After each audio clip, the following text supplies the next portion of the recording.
So I've been thinking about what I want to say for this for a little while now. Done a couple different takes, had to throw them out for different things to get it working in the video. I am enjoying my time in this. And I'm afraid that I'm enjoying my time in this because I've already spent like 100-something hours in this. It's only in early access. I'm kind of running out of things to do. Different ways to try things, I think. Or at least in ways that will interest me. And making sure that I don't burn out on things and that I'm capable of enjoying them later is something that's like a big kind of personal goal for me. I've seen a lot of people over the years, YouTubers or streamers or something, who will play a game because their fans want them to, and because it's how they get their audience, and then they kind of beat it into the ground, and they lose all enjoyment of it in the process. Now, at the moment of recording, I don't have that kind of fan base. I don't have that kind of popular appeal, and I'm not really working towards that. But it is still entirely possible for someone to just play something too much, read something too much, and lose interest in it. Like, you squeeze kind of all of the value out of that game, that show, that movie, and there's nothing left. I don't want to do that, but Baldur's Gate is based off of D&D. There's a lot of really cool little items and trinkets to modify how certain things do things. There's a lot of really handy healing synergy items. The Hellrider's Gloves, the Whispering Promise, the Ring of Restorative Gravity, which lets you protect your teammates after healing them. So, it helps you, it makes you better at the things you were going to do anyway, which is fantastic. It's a little tiny perks like that. Or the magic missile one that lets you, whenever you do cast a spell, it also does psychic damage. So now you're effectively doing double damage for that spell. And in an environment where you don't always have good hit chances because your wizard is a male human who doesn't have dark vision, or doesn't necessarily have the enemy has mirror image up and blur and all these other things, and you're like, I just want to hit them. I just want to confirm this kill. Magic missile. There's no shield. They can't block that. It's a guaranteed damage. 100% of the time, this does something. And you get to do double damage for that. You get to do up to 8d4 plus 8, which averages out to 8 times 3, 24, 32 damage, which in a game where like the biggest, tankiest thing has 100, that's like a third of like the tankiest thing's health. And so the 2 damage types that are almost never resisted. It's fantastic. Just little perks like this. I do wish, and I understand why this is not the case, because the game is not meant to be played that way. I wish it was more possible to change the order that you approach certain areas or problems. Like, by default, you essentially show up next to Druid Grove. So, you meet the friendly people and you see the goblins as bad guys first.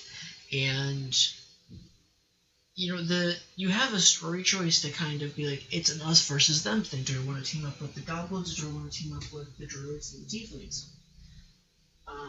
You have these two sides. Both of them are kind of vying for your attention, but one of them is clearly the right choice, and one of them is the evil choice, and the evil choice doesn't I mean, it doesn't really entice me. I'm playing this. I want to be like a superhero. I want to be, this cool adventure person going out kicking butt. And the druids are like kidnapping a duke. They're killing people and then serving their flesh to these giant wargs.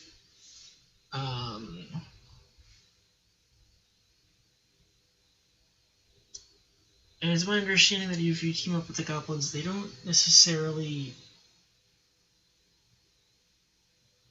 give you anything to, like, reward that. I'm not entirely sure because, again, I haven't really done that route. The evil paths don't generally interest me. There's a very big stereotype that in RPGs people usually go for the good route. But I know one of the founding, I don't say founding philosophies, but one of the things that they were explicitly trying to do was encourage people to take the evil route. And I think when we get more game, when we get further into what we're allowed to do, we will see that get more fleshed out, and maybe it'll be more beneficial to cooperate with the goblins than Druid Grove. I think allowing you a more flexible start, like, do you want to land near the goblins and have them be kind of like your early allies, or do you want to team up with the tieflings, or do you want it to be random or somewhere else, allowing that option to kind of land somewhere on the map, either as like a difficulty slider or as just kind of like a flavorful way to change the beginning of the game so everything isn't so static. I think would be really interesting. Anything a little more dynamic. I don't know if that's ever going to happen. I don't know if that's something that you wait for fans to do, or if that's something we can expect Larian to do. I haven't played other games made by Larian Studios to the level that I would like. I have Divinity Original Sin. I've never finished Divinity Original Sin because the problem that I have getting into Divinity Original Sin is that I don't understand the level up in character creation. To the point that I, as someone who likes to optimize the crunch and the mechanics of things, feel comfortable saying I know what I'm doing. Baldur's Gate 3 is based off of D&D 5th edition, which I've had kind of 9 years of gameplay and internet lurking and other ways of interacting, book hoarding, and all of these things to understand the system, what I can do in it, what I'm allowed to do it as a player, run games in it as a DM, what seems fair, what's interesting, and I have opinions on how certain things should be built and how things should be, and I understand what I'm doing at when you put me into the character creation. You're like, hey, what do I want to do as a cleric? Well, this option is good because X, Y, Z. I understand that. I can play around that. Particularly in a game like this, where there's maybe 20, 30 hours of content as it is in early access, and there's a kind of solvable game state in my mind of who gets what items, what things aren't worth it. Like, Will is not a good character right now. Will is a glass cannon. The AI is somewhat punishing when it comes to being in bad places or not. If you don't kite, if you don't hide, if you don't kind of make full advantage of the options that you have, then characters like Will, who have low AC, get hit a lot. They're targeted. Even Gale, a wizard, I think does a better job of surviving because he has mage armor and because most of his best options involve improving his evasiveness or his maneuverability or his positioning. Things like blur, misty step, mirror image. It's very easy to cast support things with like Ray of Frost, and then team up with a cleric and do what's the 1d8 cantrip that hits prone radiant damage there, whose name I can't think of offhand. Sacred Flame. Because the cantrips all kind of get buffed, and all of these environmental effects, you can miss with Ray of Frost and still force that enemy to make the saving throw against slipping and sliding and have them fall prone, even if you didn't actually hurt them. So it's still like a setup move. It still helps you control in a game where there aren't a lot of good evocation options. Right, like there's only 2 wizard subclasses right now. There's Evoker and there's Abjurer, and both of their kind of class-specific effects are lame. Arcane Ward doesn't really give enough HP, I think, for the 2 options that you have. I guess there's 3. There's Shield, and Shield.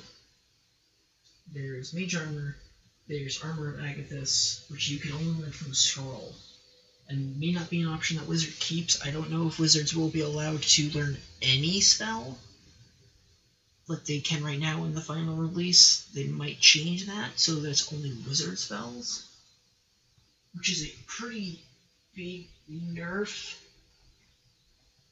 But Wizards are really strong right now, and it might be a warranted nerf.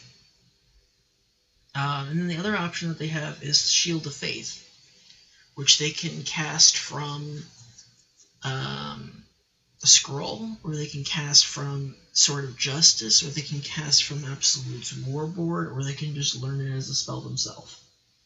And all of those only give 2 health to the Arcane Ward. 4 if you do Armor of Agathis. Armor of Agathis at least gives more temp HP on top of that. But I've seen so many different easy ways to get more HP. Between Ethel's Well and the Aid spell, you can give your entire party plus 15 max health until their next long rest, which is really good in a game where your characters... Your tankiest character, Lae'zel, has got maybe 30, 40 health at level 4. Unless you're specifically getting tough for her, in which case it's maybe mid-40. You're adding like a third of her max health, or her potential max health, every time, and all it costs you is 1 level 2 spell slot, either from a wizard or from a cleric. Aid is not a bad spell in this because your HP totals are so small, and because it lasts until your next long rest. And that's another thing that they changed. They changed a lot of those buff spells, things like Long Strider, so that Mage Armor isn't explicitly 8 hours, it is now until your next long rest, which was practically how it worked anyway, but it's technically a buff. But a lot of little spells like that, Shield of Faith is no longer 10 minutes, it is until your next long rest or concentration is broken, which is a buff.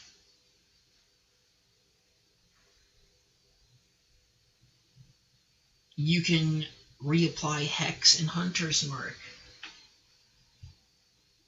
any time